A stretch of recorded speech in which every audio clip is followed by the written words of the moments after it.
Resident Evil Village is getting its first major update with the Gold Edition. In it, fans of the long-running horror franchise are getting some significant changes and content updates. The likes include a third-person mode, a significant story edition, and so much more.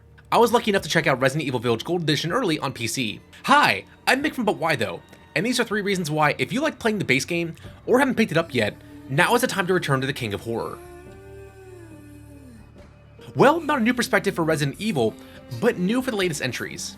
Resident Evil Gold Edition adds a third-person perspective to the DLC, Shadows of Rose, and the whole game. This is a fresh take we have seen before. However, I think it works quite well with the type of horror they made for the first-person perspective.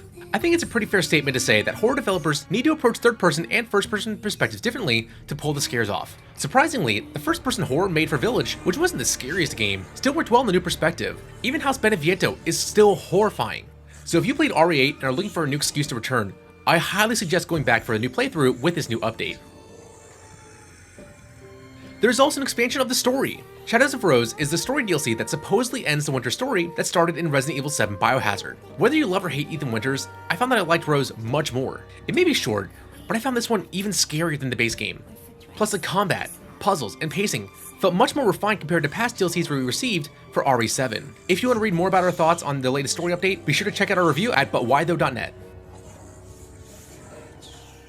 Finally, the action-focused Mercenaries mode is getting a fairly substantive update in the Gold Edition. I for one liked Mercenaries. It was a fun change of pace and a way for me to take my anger out on the enemies that kicked me around during my 6 to 8 hour playthrough of the original story. With the addition of Lady Dimitrescu and Heisenberg as playable characters, Mercenaries got a lot more fun. Original Mercenaries mode was fun, but it was just an action-focused version of the original game, like a shooting gallery. Dimitrescu and Heisenberg, though, add new abilities and a new mayhem that I wish was originally there. They do have to be unlocked, and I suggest doing it if you were originally on the fence about Mercenaries mode. Resident Evil Village Gold Edition is a massively substantive update to an already fun entry in the long-running horror series. It adds more of everything, more story, more modes, and a new way to play. If you're a fan of Resident Evil Village when it first launched in 2021, this is the perfect time to get back into it, especially as you are preparing for Resident Evil 4 Remake's release.